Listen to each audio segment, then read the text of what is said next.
In family relationships, there is one bond often overlooked, but filled with complexity: the relationship between Emma Thornlaw and her son-in-law. People sometimes say they are like two parallel lines, coexisting, maintaining a respectful distance, yet rarely intersecting. That distance keeps the peace, preserves respect, and sustains balance within the family. But when that distance collapses, when a secret from the past pierces through the boundaries, everything can change in the blink of an eye. This story follows David, a man in his 30s who believes he is living a quiet, stable life with his wife, Clara. Their marriage, though not perfect, feels grounded in routine and affection.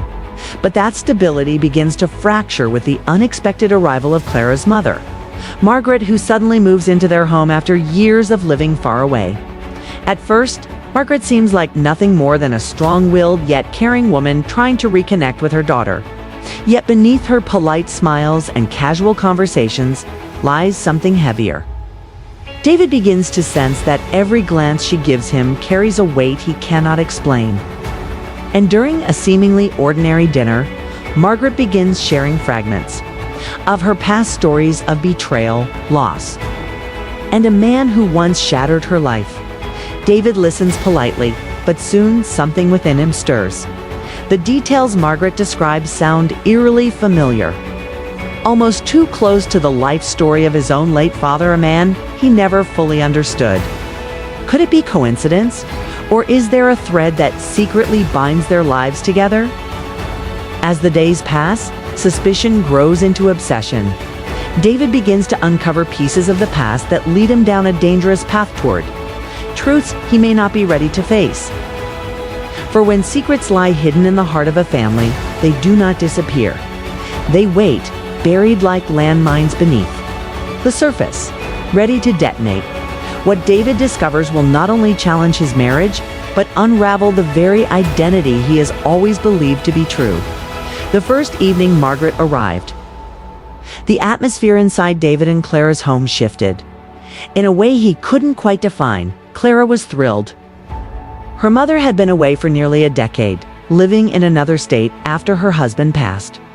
"It'll be nice to have her here, even if just for a while," Clara said, her eyes bright as she set another place at the dinner table. David smiled politely, though he couldn't ignore the sense of unease creeping into his chest. He had always known Margaret as a distant figure, someone who sent birthday cards and called occasionally, but who never really involved herself in their lives. Having her suddenly in the guest room down the hall felt intrusive.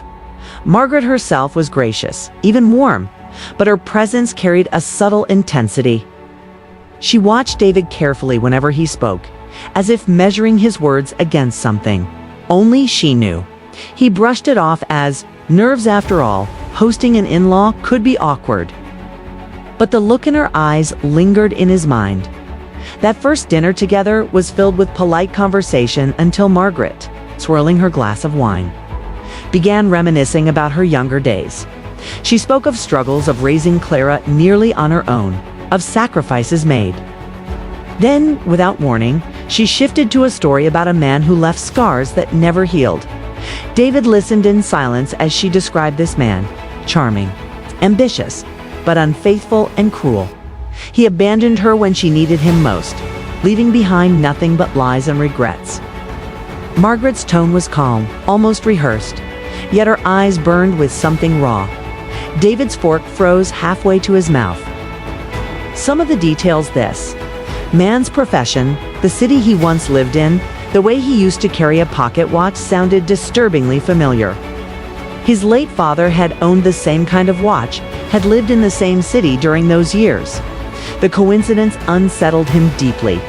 Clara, oblivious, simply rolled her eyes. "Oh, Mom, you always exaggerate. Let's not ruin dinner with old ghosts." She changed the subject quickly, steering the conversation back to lighter topics. Margaret let it go, but not before glancing at David in a way that made his stomach twist. That night, after Clara fell asleep, David lay awake staring at the ceiling. He tried to shake the feeling that Margaret's story had been directed at him somehow, like a coded message only he was supposed to hear. The thought seemed paranoid, but the seed of suspicion had already been planted. The days that followed only added to his discomfort. Margaret settled into the household easily, cooking meals, tending the garden, sharing stories with Clara late into the night. Yet every interaction with David seemed to carry an undercurrent. She would ask him small, oddly pointed questions: where his father had worked, whether David still had family photographs, what kind of man his father had been. Each question made his pulse quicken. Why was she so interested? One afternoon, while helping Margaret move boxes into the attic, David noticed her pausing over an old photograph she pulled from a trunk. She tucked it quickly into her coat pocket before he could see, smiling faintly but refusing to explain. That smile haunted him. David began to wonder if Margaret's return wasn't simply about reconnecting with her daughter. Perhaps she had another purpose, one tied to the shadows of his own past. For the first time, the thought crossed his mind: what if Margaret knew something about my father that I don't? And with that question, the uneasy balance of their household began to crack. David could not let go of the gnawing feeling that Margaret's stories weren't just casual memories, but carefully chosen fragments meant to hint at something larger. Her questions about his father seemed innocent enough on the surface, yet they unsettled him in a way he couldn't shake. One night, when Clara had gone to bed early, Margaret lingered in the kitchen with David. She spoke softly about men who make promises they never intend to keep, and how betrayal can echo through generations. David's chest tightened. She looked at him as if the words were meant specifically for him, though she never said his name. From that night onward, David began piecing things together in secret. He combed through old boxes of his father's belongings, searching for clues that might connect the two families. His father had died years ago, leaving behind more questions than answers. David had never known much about his youth-only fragments, half-told stories that never quite added up. One discovery left him rattled: a faded receipt tucked inside a book. Dated more than 3 decades ago, from a cafe in the very same town where Margaret had once lived. His father's handwriting marked the back with a brief note: meet her at 7. David's pulse raced, her referring to Margaret. His suspicions grew stronger when a few days later, Clara asked him to help Margaret unpack an old suitcase she'd brought with her. As he lifted out clothes and yellowed letters, his eyes caught on a photograph half buried at the bottom. It showed a much younger Margaret standing beside a man whose face struck him like a blow. The man bore a startling resemblance to his father. The same square jaw, the same piercing eyes, even the familiar way he rested a hand in his pocket. David froze, clutching the photo. "Who is this?" he asked, his voice trembling. Margaret snatched it from his hand almost too quickly.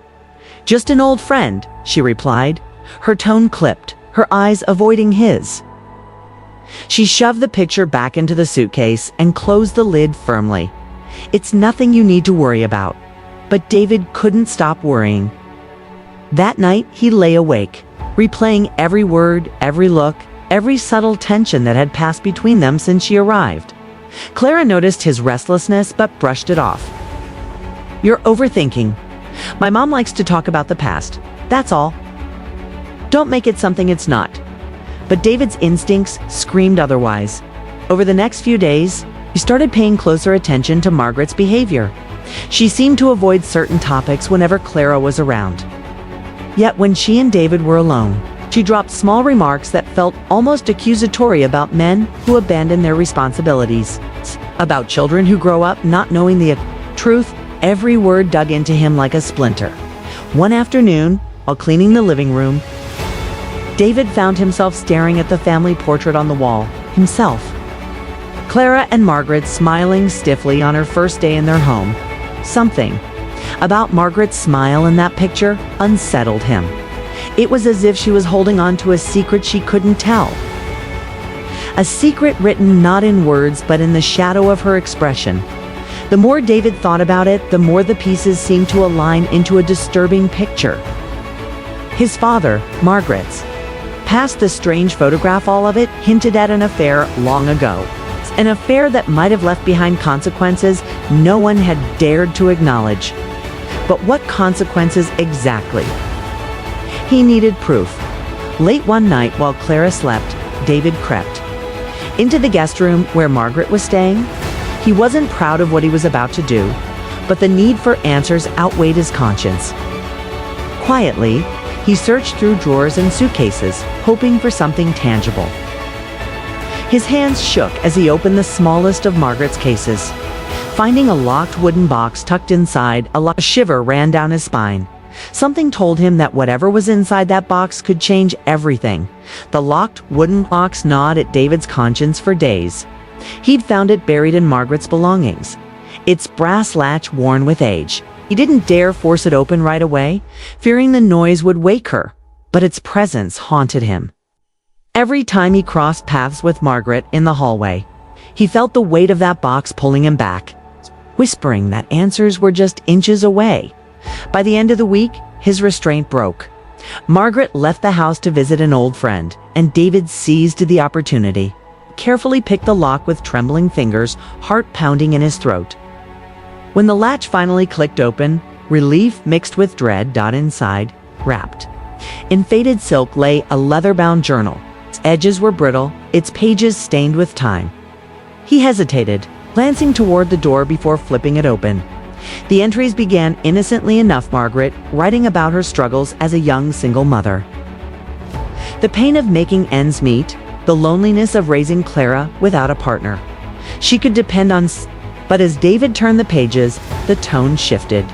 She began writing about a man. At first, she never named him, referring only to he. The entries described how charming he was, how he made her feel seen, how she trusted him, despite knowing he belonged to someone else. David's stomach clenched as he read about stolen evenings, whispered promises, and a love that should never have existed. Then came the darker passages. Margaret wrote about betrayal the day she learned he would never leave his family, the night she wept while holding the small life growing inside her. The words bled with bitterness. How can I tell her she was born from a lie? How can I let her carry his shame? David froze. The realization crashed down on him with suffocating force. Was she writing about Clara? His pulse hammered as he flipped further.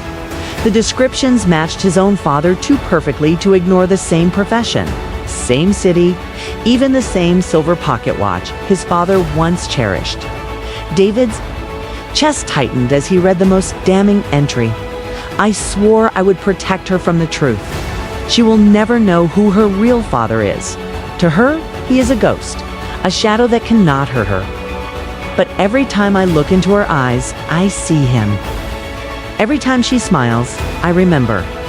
The room tilted. If Clara was the daughter of David's father, then she wasn't just his wife, she was his half-sister. The thought nearly made him retch.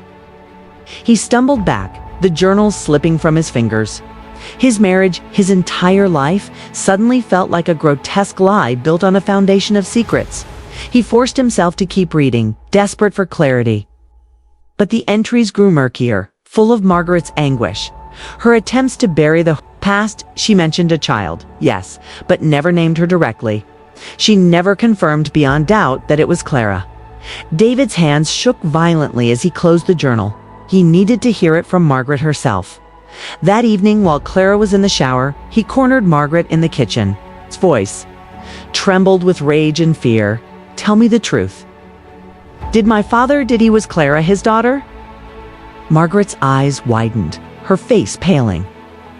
For a long moment, she said nothing. Then she set down the dish she was holding and leaned heavily against the counter.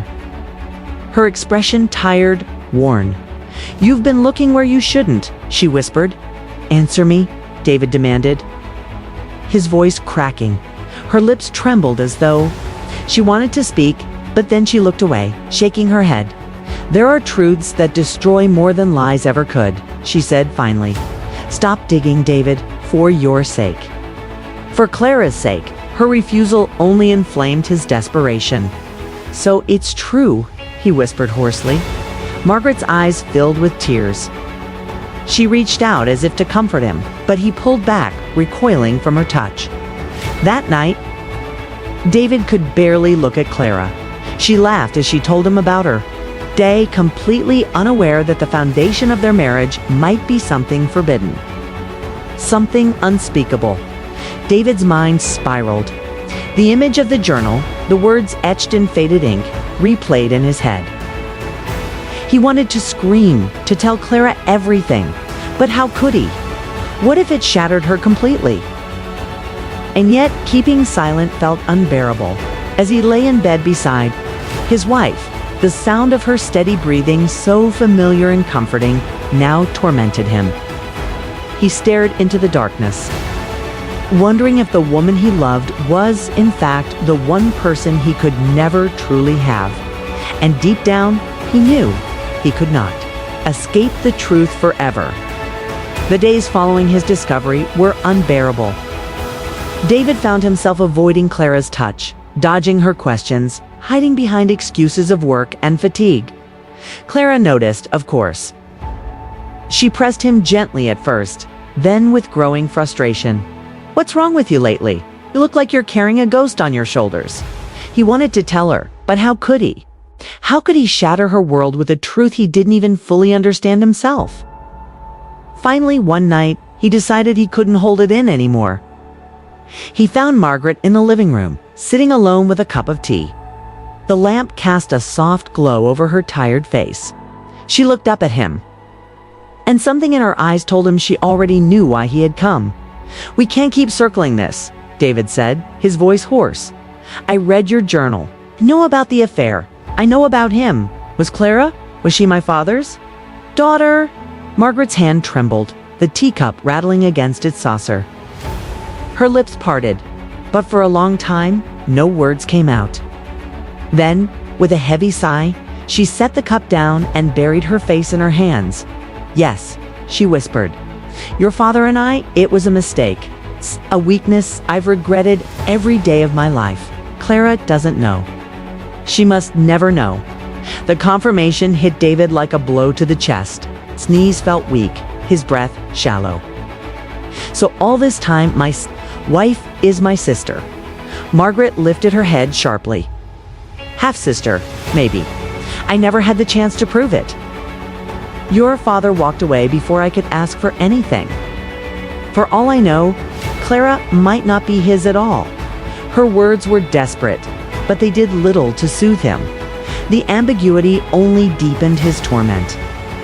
He clenched his fists, trembling with a mixture of rage and despair.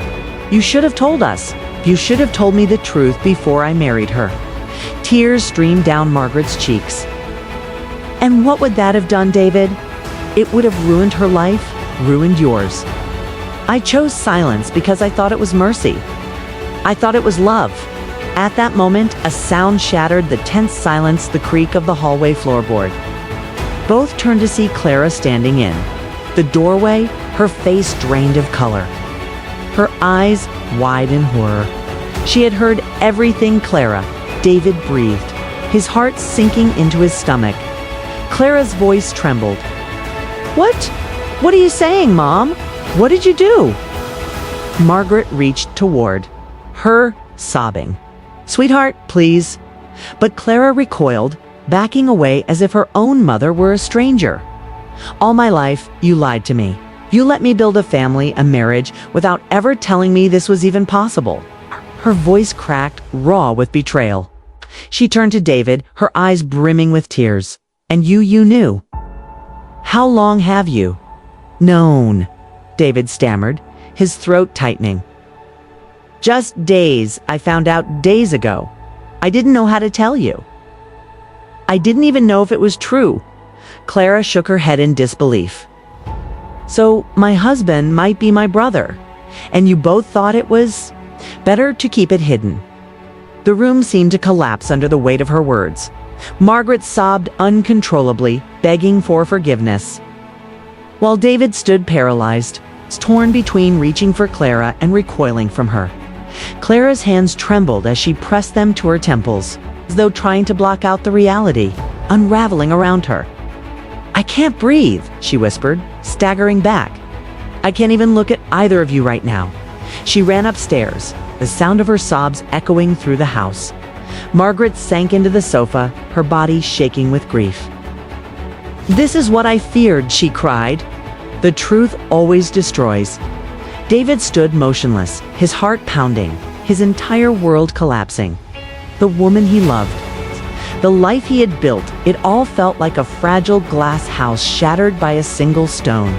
And yet, deep inside, another voice whispered that this was only the beginning.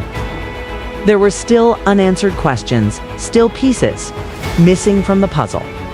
For as devastating as this revelation was, David sensed the darkest truth had yet to be revealed. The house felt colder in the days after Clara overheard the truth. She avoided both David and her mother, spending nights locked in the bedroom, her voice reduced to whispers when she spoke at all. Margaret moved about like a ghost, racked with guilt, her once sharp demeanor broken into fragments of sorrow. David, caught in the storms, I knew he couldn't live with the torment of not knowing. He needed proof, something beyond words, beyond Margaret's fractured confessions. Only the truth-cold, scientific truth could tell him whether his marriage was the sin it now seemed to be. So he took the only step he could, without telling. Clara or Margaret, he arranged for DNA tests. Kay collected samples quietly, strands of Clara's hair, his own, and an old envelope Margaret had once sealed with her saliva. The wait for the results was excruciating, every hour dragging under the weight of uncertainty. Finally, the envelope arrived. David's hands trembled as he tore it open, scanning the page with desperate eyes. What he read made his heart lurch. Violently, Clara was not his half-sister. She bore no biological connection to his father at all. For a moment, relief washed over him only to be replaced by a sharper, more devastating shock. The test revealed something far more earth-shattering. His own DNA matched Margaret's. He wasn't just her son-in-law. He was her son. The room spun as the truth sank in. Memories of his childhood suddenly twisted in new, horrific directions. His father had raised him, yes, but what if the man he had always called father had not been his true parent at all? If his entire identity had been a carefully constructed lie? When Margaret returned home that evening, David confronted her, slamming the paper onto the table. "Explain this," he demanded, his voice raw with fury. Margaret's eyes fell to the test results. And in that instant, David saw the collapse of a lifetime's worth of secrets in her expression. Tears welled in her eyes before she even spoke. "I never wanted you to know," she whispered, her voice breaking. "Yes, you are my son. You were mine long before Clara ever existed." David staggered back, the air punched from his lungs. No, that's not possible. "I grew up with my father." My mother, Margaret, shook her head violently. "Your so-called mothers couldn't have children of her own?" She choked on the words, clutching her chest as if they burned her. "I was young, foolish. Your father and I, we had you. But I couldn't raise you then. I wasn't strong enough. I gave you to him and his wife, begged them to give you a better life than I could. They agreed. I walked away, pretending it had never happened." Her voice trembled, soaked in decades of regret. "But I never stopped watching, never stopped wondering. And then fate brought you back to be married to my daughter. My son, unknowingly living as my son-in-law." David's hands shook uncontrollably as he tried to process her words. His entire world tilted violently, every foundation crumbling beneath him. He wasn't Clara's half-brother. He was Margaret's. Lost child. Clara entered the room, then drawn by the shouting. When she saw the paper in David's hands and the anguish on Margaret's face, her body stiffened. "What now?" she asked, her voice hollow. David turned to her, tears burning his eyes. "I'm not your brother, but I'm her son." His voice cracked. "I've been living a lie since the day I was born." Clara's hand flew to her mouth, her face paling. She sank into a chair, whispering, "This can't be real. This can't be happening." The three of them sat in silence, bound together by the unbearable weight of a secret no family should ever bear. Margaret wept openly. her cries echoing in the hollow house. "I thought I was protecting you, both of you." But the past never disappears. It always finds its way back. David stared at the test results in his hand, the paper blurring with tears. His marriage was ruined, his identity shattered, his trust obliterated. He was not just a husband, not just a son-in-law, he was the hidden Suna truth that would haunt all of them until the end of their days. The silence in the house was unbearable after the truth came out. Every sound, the creak of the floorboards, the ticking of the old clock, the distant hum of traffic seemed amplified against the oppressive quiet that hung between them. One spoke much. Clara drifted through the days like a ghost, her once bright laughter now a memory. Margaret barely left her room, her muffled sobs seeping through the walls at night, and David no longer recognized the man in the mirror.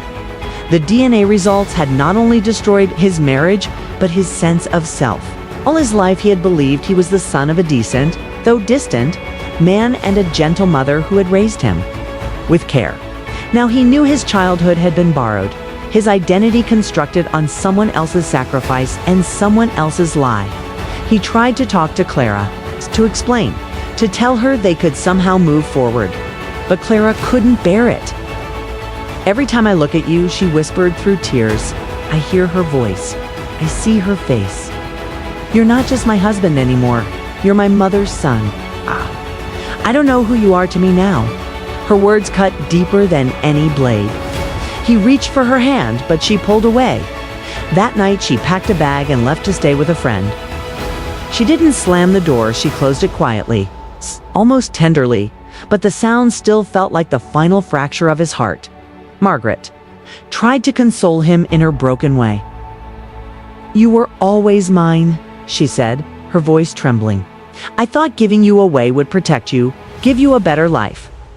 But all I did was curse you." David couldn't look at her. "You didn't just ruin me," he said bitterly. "You ruined Clara too. You ruined all of us." Her tears flowed freely. But there were no words left to heal the wounds. Weeks passed and the house emptied. Clara never returned. Divorce papers arrived quietly in the mail, signed with her delicate hand. David signed them with shaking fingers, his chest hollow. The life they had built together, the home, the marriage. The dreams dissolved like smoke. Margaret remained, but her presence no longer felt maternal, no longer felt like anything except a painful reminder. She grew frail, her guilt consuming her until she was only a shadow of the woman who had walked into their home months earlier. One evening, David found her sitting in the garden staring blankly at the fading sunset. She clutched the old journal in her lap. When she noticed him, her eyes brimmed with tears. "I wrote it all down because I couldn't bear to say it out loud," she confessed. "And now those words have destroyed you. I don't deserve forgiveness. But if there is any kindness left in you, don't let this secret define you. You are more than my mistake." David wanted to believe her, but the weight of betrayal was too heavy. "I don't know who I am anymore," he admitted. "Not your son, not her husband, just a stranger to both." In the days that followed, David packed his things and left the house behind. He needed distance from Clara, from Margaret, from the life that had collapsed under the weight of truth. He carried only a small box of belongings, leaving behind the rest as if shedding a skin that no longer belonged to him.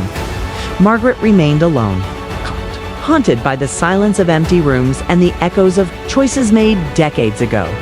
She would live out her days knowing she had lost not one child, but to the daughter who turned away in betrayal, and the son who could no longer call her mother, and David wandered forward into a future without anchor, carrying the unbearable knowledge that the woman he had loved as a wife had been entangled in the secret of his very bloodline. And the woman who should have nurtured him had instead condemned him to a lifetime of confusion. Some truths, he realized, do not set you free. They break you apart, leaving only pieces sharp enough to cut anyone who dares to hold them. Life is full of secrets. Some are meant to protect, others are meant to shield. But sometimes the truth, no matter how long it's hidden, finds its way into the light. And when it does, it can change everything. David thought he had built a solid life, a marriage, future, a love that would last forever. Margaret thought she had buried her past deep enough to never be uncovered. Clara thought her family was ordinary, untouched by the shadows of old mistakes. Yet one secret unraveled it all, leaving them with scars they might carry forever. Stories like this remind us of something powerful.